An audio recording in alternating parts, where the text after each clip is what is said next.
जय गुरु जी। शुक्राना गुरु जी। सारी संगत को जय गुरु जी। संगत जी, गुरु महाराज की प्यारी प्यारी ब्लेसिंग्स आप सब पे बरसती रहे, यही हमारी अरदास है। हम अरदास तो करते हैं, गुरु महाराज तो पहले ही ब्लेसिंग्स सबको दे दिया करते हैं, उनसे ही कहने की जरूरत ही नहीं है। इसलिए गुरु महाराज जी की ब्लेसिंग्स हमेशा साथ होती है। संगत जी, हम रोज सत्संग करते हैं तो सबको सत्संग का तो मालूम ही है, ना मुझे मालूम है, पर मैंने कहा एक छोटे से दो चार शब्दों में बता देती हूँ। सत्संग का अर्थ है सत शब्द किससे रिलेटेड है? सत्य से। सत्संग वो नहीं कि सत्संग के नाम जड़ी बूटी बेचना। सत्संग का अर्थ है जहाँ सत्य की चर्चा हो, भगवान की चर्चा हो, वही सत्संग होता है। सत्संग का अर्थ है सत्य के साथ चलना, सत्य का साथ देना। कोई झूठ का काम कर रहा हो उसका साथ छोड़ दे, सत्य के साथ रहना। इसलिए अपने दोस्त भी ध्यान से चुनना। जय गुरु जी। शुक्राना गुरु जी। अपने गुरु जी के पवित्र मंत्र जाप के साथ ही मैं अपना सत्संग शुक्राना शुरू करते हैं। ओम नमः शिवाय। शिव जी सदा सहाय। ओम नमः शिवाय।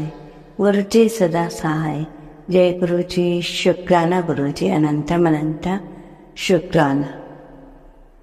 इससे पहले जो गुरु जी के चरणों में लाइक सब्सक्राइब समर्पित करे, उसके घर में सुख समृद्धि की कभी कमी ना करें हमारे प्यारे गुरु जी।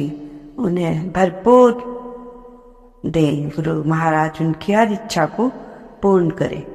संजय जी, एक बार एक बहुत बड़े सेठ थे, उनकी सारी फैक्ट्रीज भी बहुत सारी फैक्ट्रीज थी।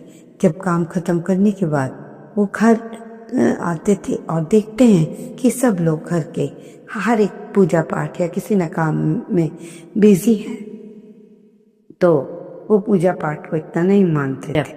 घर में आते हैं तो सर्वेंट को कहते हैं कि मेरे लिए अच्छे से कॉफी बना दे। कॉफी, सर्वेंट कॉफी बनाता है। कॉफी पीते पीते उनके सीने में अजीब सी दर्द महसूस होती है और वो घबराते हैं और कहते हैं डॉक्टर को बुलाओ। डॉक्टर आते हैं, उनका चेकअप होता है, फिर रिपोर्ट आती है। नहीं, मुझे कोई ऐसी दवाई लिखो जिससे रात को मैं चैन से सोऊं, पर मैं सो नहीं पा रहा। बस उन्हें बेचैनी होती है। वे कमरे में इधर उधर होते हैं। रात 1-1 बजे घर से बाहर निकल जाते हैं। बाहर सोचते हैं कि अच्छा फील होगा, पैदल निकल जाते हैं। काफी दूर चलते हैं, उन्हें एक पेड़ दिखता है और वहाँ चबूतरा होता है, तो वहीं बैठ जाते हैं। थोड़ी ही देर बैठते हैं कि एक कुत्ता आता है, उनकी चप्पल लेकर भाग जाता है। वो उसके पीछे भागते हैं, ये सोचते हैं चप्पल तो लानी होगी। कुत्ता जहाँ पर बहुत सी चप्पलें होती हैं वहाँ पर उनकी चप्पल रख देता है। वो चप्पल पाँव में डालकर आ ही रहे होते हैं कि उन्हें झुग्गी में से, और झुग्गी में वो अंकल क्या देखते हैं कि किसी के रोने की आवाज़ आ रही है। इतने में वो चलते तक उस झुग्गी के पास पहुंचते हैं और नॉक करते हैं और कहते हैं मुझे माफ़ कीजिएगा, मैं आपसे पूछना चाहता हूँ, आप इतनी रात हो गए, आप रो क्यों रहे हो? तो आंटी बोलती है कि मेरे 8 साल का बेटा है, वो कई सालों से बीमार है, उसके सर्जरी होनी है, अर्जेंट सर्जरी, और डॉक्टर ने इतना पैसा बताया है। मैं गरीब हूँ, मैं इतना पैसा कहाँ से लाऊं? फिर वो कहती हैं कि मैं तो साधु अंकल कहते हैं इससे रोने से क्या होगा, क्या तुम्हारे पास पैसा आ जाएगा? तो वो कहती हैं ये बात नहीं है, कल एक साधु महाशय आए थे, उन्होंने मुझसे कहा कि बेटी ब्रह्म मुहूर्त में 4 बजे रोना शुरू कर देना, चमत्कार होगा। मैं देखना चाहती थी कि क्या चमत्कार होगा। मेरे पास पैसे नहीं है, इसलिए मैं रोने बैठ गई। मैं इधर उधर यहाँ वहाँ जहाँ जहाँ काम करती हूँ मैंने सबसे पैसे मांगे, पर पैसे नहीं मिले। ये सुनकर सेठ जी की आंखें खुली की खुली रह गईं। उन्हें लगा कि साधु ने कहा, और यहाँ मैं 4 बजे इधर हूँ। मन में उनके कई सवाल आते हैं और बड़े बड़े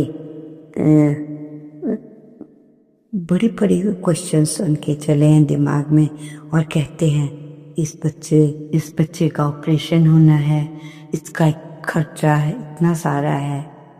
फिर थोड़ी देर बाद आंटी से कहते हैं कि आप घबराइए नहीं, आप अपनी बेटी का ऑपरेशन कराइए, जो भी खर्चा आएगा उसे मैं दूंगा। आंटी ये सुनकर बहुत हैरान होती है और आंटी को अंकल का अपनी फैक्ट्री में काम दे देते हैं और रहने के लिए सर्वेंट क्वार्टर भी दे देते हैं। और आंटी इससे खुश हो जाती है कि इस बेटे का ऑपरेशन भी हो जाएगा, सर्जरी भी हो जाएगी और रहने को घर मिल गया। वो भगवान का शुक्रिया अदा करते हैं और वो अंकल ये सोचते हैं कि वाकई में ही भगवान है और सोचते हैं चमत्कार होते हैं। इस सत्संग से तो यही पता चलता है संगत जी, अगर हमारा भरोसा अटल है तो चमत्कार भी होते हैं और हमारा ज्ञान हम फ्री सबको बांटते हैं और मुस्कान भी देते हैं तो नेचुरल है, आपका फ़ायदा भी होगा, किसी का भला होगा।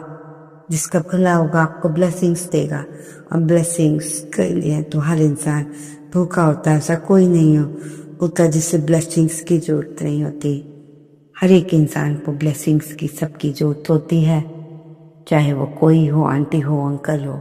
सेठ जी ने उस औरत की मदद की और वैसे ही उनकी बेचैनी क्षण समाप्त हो गई और सुकून मिला। तो संगत जी देखा आपने, किसी का भला करने से आपका अपना स्वयं का भला हो जाता है। तो संगत जी सबको एक दूसरे की मदद करनी चाहिए। कहा जाता है यही कुंजी है सुकून की। क्या मिल जाएगा? मान लो अंकल के दिमाग में आता कि मैं नहीं करूँगा इसके बच्चे की वो, पर जब आंटी कहती है ऐसा ऐसा हुआ। देखिए भगवान दिमाग भी पढ़ देते हैं, जब कुछ अच्छा कराना होता है तो हम सबको भगवान का संगत जी शुक्रगुजार होना चाहिए कि परमात्मा हमारे लिए इतना सोचते हैं और हम क्या करते हैं उनके लिए, कुछ भी नहीं। उनकी कही हुई बातों को भी इग्नोर कर देते हैं, बस छोटा सा जवाब देते हैं समय ही नहीं है। अरे समय तो किसी के पास नहीं होता, भगवान क्या फ्री हैं? वो इतनी बड़ी दुनिया चला रहे हैं, तो क्या आप उन्हें फ्री समझते हैं जो आपको वो सोच सोच के जवाब दे रहे हैं? यूनिवर्स से मैसेज आ रहा है, ब्रह्मांड कभी झूठ नहीं जब बोलता, भगवान चलाने वाले हैं, ब्रह्मांड कैसे झूठ बोलेगा? तो संगत जी बहुत कुछ है हमारी लाइफ में। संगत जी बहुत महत्वपूर्ण बातें बता रही हूँ कि एक संत थे और उन पर मतलब वो क्या बोलते हैं, आपको इन बातों पर ध्यान देना चाहिए कि मरने के बाद जब इंसान की आत्मा भटकती है, मगर जानवर की क्यों नहीं भटकती? जबकि जानवरों का तो कोई मृत्यु भोज या क्रियाक्रम भी नहीं होता। मंदिर के बाहर लिखा था, आप अपने सामान के खुद जिम्मेवार हैं। भीतर के मंदिर में लिखा था, भगवान की मर्जी के बिना पत्ता भी नहीं हिलता। संगत जी देखिए कैसे बात है। आप गलत मत सोचिएगा, मैं तो एक बात सोच रही थी तो किसी का पढ़ा तो मुझे अच्छा लगा। कथा सुनाने के लिए जो महात्मा आदि आते हैं वो हमें बहुत ही सुंदर उपदेश देते हैं कि देखिए जीवन है, ना हमने यहाँ से कुछ लेना है ना लेके जाना। बिल्कुल सही बात है, कुछ तो कोई भी नहीं लेके जाएगा, चाहे करोड़पति हो अरबपति हो, ठीक है। जाते हैं तो शायद आपके कर्म। तो ऐसी बात है। तो मतलब कहने का अर्थ है, जो संत होते हैं कथाएं सुनाते हैं, इनकी बुकिंग हो जाती है पहले से ही 5 लाख 10 लाख। दांगा प्रसाद का जो है वो अलग, क्या जो जिनके होते होंगे, खुद तो उन्होंने आने का भागवत सुनाने का इतनी चार्जिंग ले ली। और संगत में क्या सुनाया जा रहा है कि भगवान जो करता है अच्छा है, ना कुछ लाए हैं ना ले जाएंगे, पैसे के पीछे मत भागो। अरे आपने तो आने से पहले ही बुकिंग करा ली सत्संग करवाने की, कथा सुनाने की। तो मैं एकदम आया, पर जो बातें वो बताते हैं वो सत्य हैं, वो बात झूठ नहीं है। पर वैसे विचार आया संगत जी, तो कुछ भी बदला नहीं जा सकता। कई बार क्या होता है कि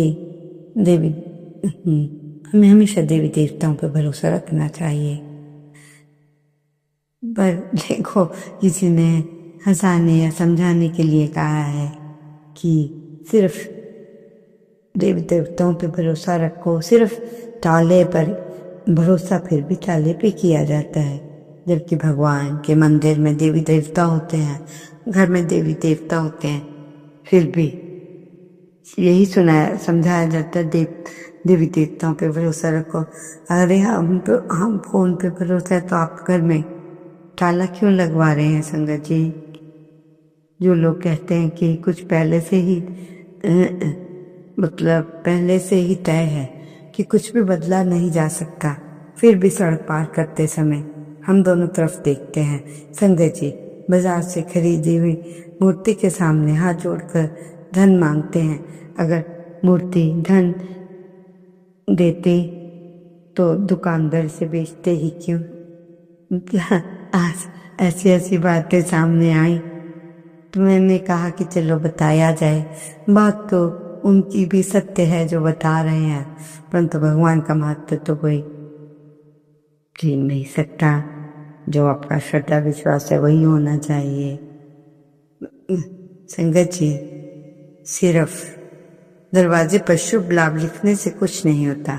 शुभ विचार रखिए, अपने लिए भी दूसरों के लिए भी, फिर तो आपको लाभ होगा। जब आप दूसरे के अच्छा करते हैं, भला करते हैं, उसके लिए अच्छा अच्छा सोचते हो, तब तो वही शुभ लाभ।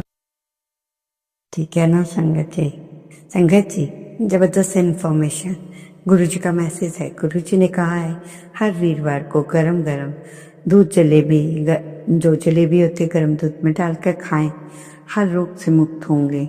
ये एक अंकल ने भी बताया कि ड्रीम में आकर गुरु जी ने उन्हें बताया कि वीरवार को दूध जलेबी खाने से हर तरह के रोग समाप्त होते हैं। तो संगत जी, बिल्कुल सही बात बताई है हमारे गुरु महाराज जी ने, और आप अवश्य इस बात को कीजिएगा। और ठीक है, हाँ जी, आपने दूध जलेबी वाली बात को कभी भी टालना नहीं। वीरवार को आप गुरु जी का भोग लगाते हैं ना, तो उसमें आप दूध जलेबी ही बना दिया करो। अब हम इतना तो कर ही सकते हैं, अगर गुरु जी ने हमें सलाह दी है। जो कहते हैं कि उन्होंने कहा था ड्रीम में सब कुछ सही था। संगत जी, रात के समय जब आप किचन साफ करते हैं तो 2 लौंग और 1 कपूर का टुकड़ा किसी कटोरी में चलाएं। ध्यान रखिएगा, जब आप कटोरी में कुछ भी चलाएं तो कटोरी टूटी फूटी ना हो। ये काम बस आपने जब घर का किचन का पूरा काम हो जाता है उसके बाद ही करना है। अपने किचन में क्या करना है, सारा काम खत्म करने के बाद लौंग लेनी है, 2 लौंग, उस पर 1 कपूर रख के उसे जला देना है। ऐसा करने से कभी आपके घर में धन की कमी नहीं होगी।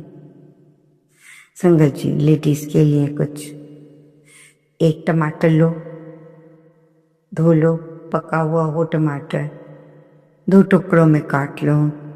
उसके बाद आपने क्या करना है, 1 चम्मच बेसन, आधा चम्मच मतलब 2 आपने टमाटर के टुकड़े किए ना, दोनों पे आधा आधा चम्मच, दोनों टुकड़ों पे वो बेसन डाल दिया है आपने। और थोड़ा सा क्या डालना है, हल्दी आधा आधा चम्मच, और आधा आधा चम्मच शहद। ये सब करके क्या करना है, जहाँ पे आपका रंग आपको लगता है काला है कुछ है, इन टुकड़ों को हाथों पर रब करें कम से कम 15-20 मिनट के लिए। फेस पे कुछ प्रॉब्लम है तो आप इसे फेस पर भी लगा सकते हैं। और जहाँ पर भी आपको लगता है कि कुछ है, काली प्रॉब्लम है, ये जो थोड़ा स्किन के लिए भी अच्छा है, जिनको थोड़ा प्रॉब्लम होती है खारिश वगैरह की, तो आपने 15 से 20 मिनट इसको अपने दोनों गालों पे रब करना है। अगर हाथ पांव पे करें तो हाथ पांव के लिए, जिस जहाँ पर भी आपको करना है तो ऐसा कीजिए संगत जी। हाथों पर, पैरों पर, फेस पर 10 से 12 मिनट मतलब रगड़ना ज़रूरी है, थोड़ा थोड़ा मत उसके लिए छोड़ दें। और लगाने के जब रगड़ लिया तो 3 मिनट के लिए छोड़ दें। बाद में नॉर्मल पानी से मुंह धो लें। अगर कुछ दिन लगातार करोगे तो चेहरे की रौनक बढ़ जाएगी। 50 में भी 25 के उम्र के लगोगे। बोलिए जय गुरु जी, शुक्राना गुरु जी। हर माँ बच्चे के लिए करे, विद्वता के लिए, उसके ज्ञान के लिए करे। भगवान शिव के मंदिर जाए, शिवालय, वहाँ दिया जलाए, और चाहे मिट्टी का या दिया हो, चांदी का, पीतल का, कोई भी हो, बहुत ही ज्ञानवर्धक दिया है। ऐसा करने से आपके बच्चों को बहुत अच्छा होगा, आपके बच्चे बुद्धिमान बनेंगे। तो संगत जी, आपने देखा कि कैसे छोटी छोटी बातें करने से हम कितना लाभ प्राप्त होता है। अगर हम ये छोटी छोटी बातें प्रॉब्लम हमें क्रिएट कर रहे हैं तो आप इन्हें अवश्य कीजिएगा। ओम नमः शिवाय। शिव की सदा सहाय। ओम नमः शिवाय। गुरु जी सदा सहाय। जय गुरु जी, शुक्राना गुरु जी, अनंतम अनंत शुक्राना।